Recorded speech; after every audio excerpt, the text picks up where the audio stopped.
r/AskReddit. What's the most you've seen someone change from high school to your class reunion? I can do worse than this time frame. So when I was in high school I knew a guy named Quincy. In high school Quincy was a really good student. He was in the orchestra program on piano. He was a tech kid. His goal in high school was to work for Google as an adult. That's what he wanted to do. Quincy is the only person I've ever met who truly used marijuana as a gateway drug.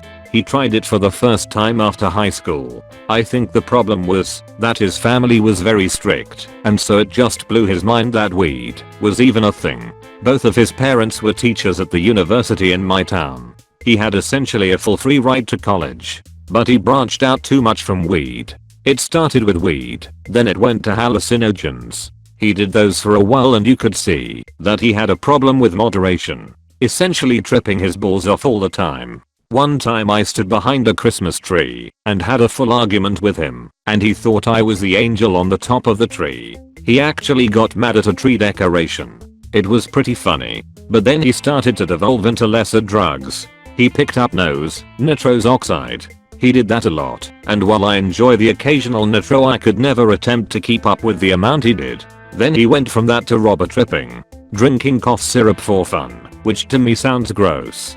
These were the worst times that I saw. He would sit in a chair looking like he was going to throw up on himself for hours and days. After I stopped hanging out with him, Quincy got hard into pills. At one point he was so fucked up that he beat up a foreign exchange student that was his roommate because he thought the dude was breaking into his house. When the police arrested him, he was literally making the pew noise with finger guns at them while cradled beside his bed. He spent 4 months in the mental hospital in our town after this.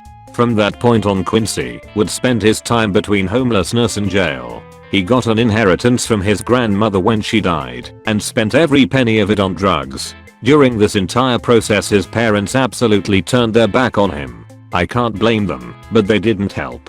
2 years ago Quincy overdosed on painkillers and died. It was the second most depressing funeral I've been to. In the span of 4 years he went from dreaming of being a Google employee to being a dead drug addict. He is the example I use when I preach moderation. I'm not against drug use. I love drugs personally. I think DMT and MDMA are great drugs. But you have to understand the limitations. It's not hard to be smart with drugs. I've done heroin and I didn't get addicted. I did 2 hits of heroin in a day, felt questionable and decided I needed to not do it for 2 years. That's my limit. In about 8 months I'll be comfortable enough to do heroin for fun for a day again. Moderation is a learned habit. Quincy didn't have that habit, and it killed him. It's just crazy to me that a guy I once admired for intelligence turned into some who I hated for his life choices. It was such a shame when he died. Not someone else, but this is my story. I grew up in foster homes and orphanages in Orange County, California. During elementary school I went to multiple schools. In 4th grade that school year I went to 4 different schools. They finally did a basic knowledge test and realized I couldn't read well or do basic math. I tested at a 1st grade reading level and 2nd grade math level. I still remember that feeling of not having a real family and learning on my own. I was a ward of the state of California for 8 years. During those 8 years I was assaulted by foster families, homeless on the streets, lived in churches and abandoned homes. I frequently would have to eat ramen uncooked and sprinkle the seasonings on top of the raw ramen. I was granted custody to my aunt, who then decided that she didn't want kids and literally gave me to someone. The person she gave me to had kids as well, so she thought it would be a good environment. But I was beaten and assaulted on a daily basis. I didn't know who I could tell or how I could get out of the situation. I finally ran away and was homeless for a while until a church I went to called Human Services. My mother was granted custody of me when I was beginning high school. She initially lost custody of me due to being in prison for selling narcotics. After the initial monthly reviews from Human Services stopped, she and her boyfriend began selling drugs. After a few months I noticed kids from my high school and local college stopping by my house to hang out with me. I then became popular in school and everyone wanted to come and hang out at my house. In school I was known as the go-to guy to get stuff from, even though I have never done drugs or even partook in selling drugs. One day I had some friends over and we were watching Troy. What a great movie, and my front door is getting kicked in.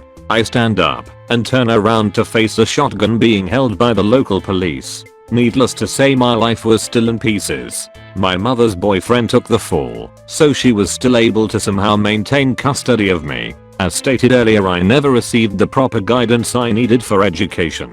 I was barely passing my classes with all C's and didn't know what I was going to do with my life. I knew how I want going to live my life and knew that if I had a family I wouldn't want to out them through this. After high school I tried to learn as much as I could about anything I could. I also worked on memorization techniques so that I could excel at whatever I chose to pursue. I enrolled at a local university and graduated with a BS in Business and Operations Management with a 3.2 GPA. I still had to take remedial classes in college because I never took them in high school and didn't score high enough to test out in university. I then continued into a MBA program where I graduated with honors. I have worked as a business consultant for a few Fortune 100 companies. Presently I'm managing a team at a Fortune 50 company and couldn't be happier. I have been happily married for 5 years and we have 2 kids that will never have to go through what I did as a child. I'm sure those people I went to high school with thought I wouldn't amount to much,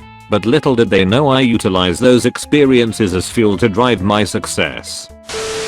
Honestly, myself. When I went to school I was the quiet girl who was kind of friendly, but also a little scary. I had a really rough home situation involving every kind of abuse there is. I constantly wore long skirts and pants with long sleeves even in hot weather and covered myself as much as possible because I didn't want anyone to see the bruises, rug burns, scraped and sometimes even cuts that covered my body from what happened to me at home on a regular basis. I didn't really wear makeup and was terrified of closeness with anyone including other girls. I'm a bisexual girl myself, though at the time I hated myself for it and wouldn't admit to it because I was terrified that someone would force themselves on me because I thought that happened a lot and I couldn't take it anymore. Violence was pretty normalized for me, so I would often threaten people who tried to mess with me. I won't go into detail, but it usually involved gun/knife/torture.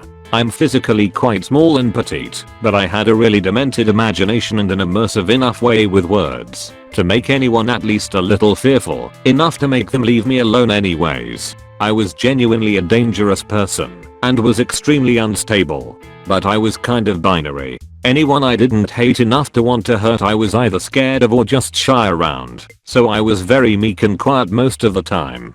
2 or 3 different guys over my high school years realized this and took advantage of me in one way or another. I moved around at least once per year, so there was no shortage of new people at each new school, which made my mental state dramatically worse. Eventually my mom got me on a program to go to a college for most of my classes since my grades were impeccable, so I gradually faded from 1 or 2 college classes to an almost full college campus schedule by the time I graduated. In those classes no one gave a shit about me or talked to me, so I started to recover some emotionally. I eventually got away from the worst of my abusers at home, so I started expanding my wardrobe and wearing clothes that made me feel pretty. I started experimenting with makeup for things other than hiding busted lips and bruised eyes, and started to actually like myself some, physically. I met a few really important people, including a girl who I never got to date, but the mutual crush between the 2 of us and her openness and liberal mindset helped me reconcile my sexuality a bit.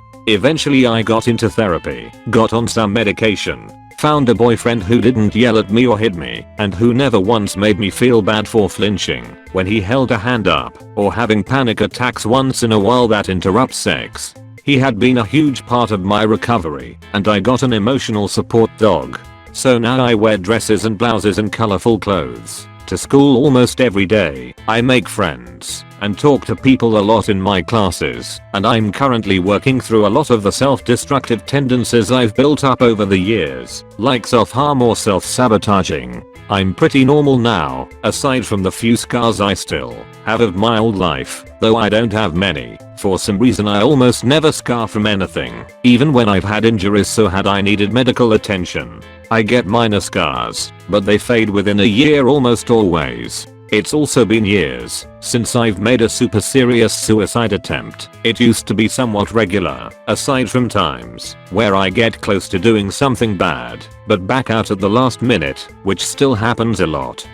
It's difficult to convince a brain that suicide is a bad option when it latches onto the idea that there is just a button which would make all of the pain and memories go away. I still suffer from pretty bad depression and lots of PTSD-like symptoms, among a few other things. But on the outside I'm an entirely different person, and I can't even imagine what it was like to be who I used to be. I don't know, maybe not exactly what Op intended, but I figured it might be an interesting addition.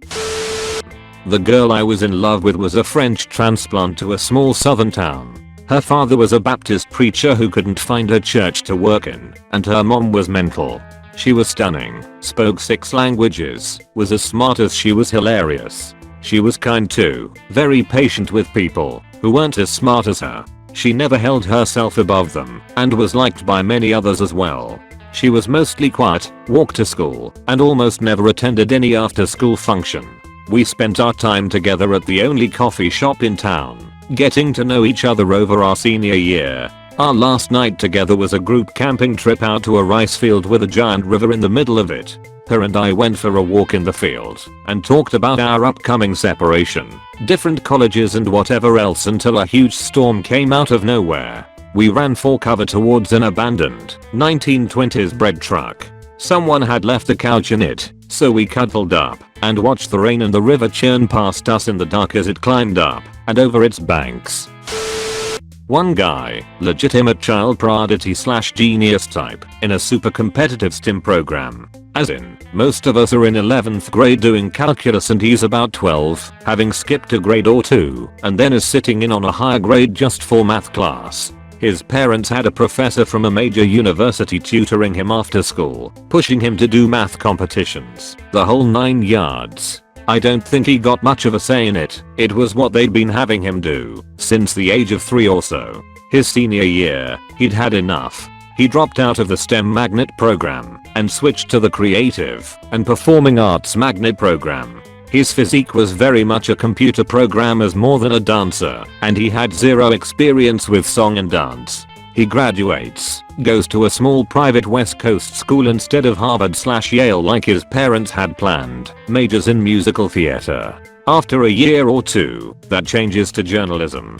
Takes a leave of absence from school 2 years in to convert to Mormonism. Did I mention his parents were hardcore atheists? Even though Mormons don't make converts do mission trips, he did a mission trip to India for longer than the usual mission. The last I'd heard from him, he was married and having lots of LDS kids somewhere on the West Coast. He's a fantastic guy, but if you'd asked me in 11th grade where I thought he'd end up, it would not have been anywhere close to failed musical theater major and Mormon missionary. I went to school with a guy from a very wealthy family, as in, his parents once bought 2 $10 million houses next to one another, just so they could knock them down and build a much larger house across the 2 blocks. This guy was more or less the epitome of never has to work a day in his life. Average grades in average classes, not particularly into sports, not at all nerdy, but not a jock. Just a guy who hung out with all the right people, threw some epic parties, but was not really outstanding in any way other than he was loaded. He was a nice guy most of the time, with no particular inclination to anything, and no indication of what would come. If anything, everything about him at school screamed the opposite of what happened.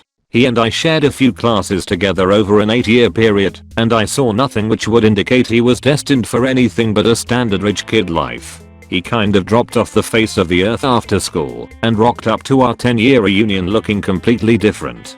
He was taller and much bigger, as in stronger, built like a brick shithouse, and really fit. It turns out that he had left high school and earned a degree in strategic studies while training to be an officer in the SAS. He was in the army, in the SAS, for 8 years and received some pretty serious decorations before leaving to head back to school and start a business. He now has a few master's degrees in a few different fields, everything from computer science to history. Nearly 10 years on from that, and he sold the cybersecurity firm he founded post-SAS for tens of millions of dollars, and has returned to government service as a senior diplomat and foreign policy advisor, all without touching a cent of his parents' millions. I would never have picked it. I'd have assumed his path would be something like a boring commerce/law degree and a career in the family business conglomerate, which he'd eventually take over. Fast cars and loose women. I mean, there's still hope for him yet. Kid who was popular and a solid dude. Dad bought him a really expensive sports car in high school. Wasn't really rich exactly, but dad thought this was important, I guess. Showed up at 10-year reunion smelling like shit and drunk off of his ass. Had done nothing, but eventually in his early 20s gone into the military, but had basically gotten shin splints, and been in VA 4 years and done nothing. I think he bounced out. His breath was horrible. Everyone was trying to get away from him. He had a relatively nice, if also drunk-ish, girl with him. At one point in the night the girlfriend followed my girlfriend into the single-person bathroom. She proceeded to ask to see my girlfriend's boobs. They were fake. And then before my girlfriend could react, she threw up everywhere. My girlfriend got her cleaned up, while she cried about how awful he was to her, and how she needed to get boobs. My girlfriend finally came out looking distraught, and asked me to help find this girl's boyfriend. We brought her over to him, and he was talking to a group of people who were, more or less, just kind of listening, but gossiping about him at the same time. His girlfriend went off, crying. He was telling her to stop. She pointed at my girlfriend and said something like, "Is this what you need me to be? Do I need big fake tits like all the girls you sit around masturbating to all day long? I can get ones just like hers. You'd probably still masturbate to other girls." The place was stunned. She ran off. He kind of laughed at her. My girlfriend was mortified. Lovely night. Later I saw him drive off in that car, which was falling apart. From day 1 of 6th grade to the final day of my senior year in high school there was a guy with whom I was constantly rivaling. I was new to town in 6th grade and my first real friend just so happened to be his GF. So naturally, he wanted to fight me, lol. We never fought, but there were many tense crossings. We both played basketball and our cliques would battle constantly. Also, anytime we passed in the halls, or in the lunchroom or during PE, nonsensical testosterone-filled bickering took place. Fast forward to 2 years after high school graduation. I'm sitting at a bar in downtown Minneapolis having a drink, while my buddies were off dancing. All of a sudden a guy sits down next to me and says, "Give me a tall MGD, and one more of these." He points to my CPT Coke. For my good buddy. After the very first word he spoke I knew his voice, and I never looked up, wondering who the hell he thought he was calling me his buddy. Insert South Park joke, "I'm not your buddy, guy, lol." Rather, I sat still, and kept my gaze fixed on its previous position. The only change in my demeanor was that I was now clenching my fists as tightly as I could, white knuckles showing. After a few seconds he spoke to me. "Hey man, here's a drink. I offer it to you with an apology. I still haven't looked up. I just wanna say sorry. Damn, high school was such bullshit." Now he's piqued my interest, so I look up. He looked exactly as I remembered him, except minus the scowl. As I glanced up I nodded in agreement and finally I said, "Yeah, high school sure was bullshit, wasn't it?" He laughed and we started talking. I ended up chatting with him for about 20 to 30 minutes. Turns out we had a lot in common, including our choice of college and favorite drinking spots. For the first time I saw him as a person, not a giant douche, and since I had already figured out about 5 minutes after high school graduation that everything about interpersonal relationships in high school was complete hogwash, I realized so was our feud. Surprisingly, that was it. 15 years later, almost, and I haven't ever seen him again. But that was by far the most radical change I ever saw in one human. Not only in how they act or acted, but also the way I act, or acted around them. Every once in a while his name comes up, and I always tell everyone that we were cool, we'd buried that proverbial hatchet. I hope that anyone who is reading this, and might be having a similar school feud, will listen to these words. Absolutely none of that high school drama will matter after you get out there. As soon as you finish school, you finish having a constant need to impress random people for social status purposes. Don't believe me? Well, what if I could tell you your future? Here goes. On day 1 of college, you'll wear track pants and a hoodie to class LMAO. It's really that simple. All the bullshit just ends after high school. A whole next level of maturity will come from going to college. TL. Doctor, bumped into high school for a few years after graduating, and you'd ended up apologizing to me, and was actually a cool guy. Thank you so much for watching. Please like and subscribe the channel.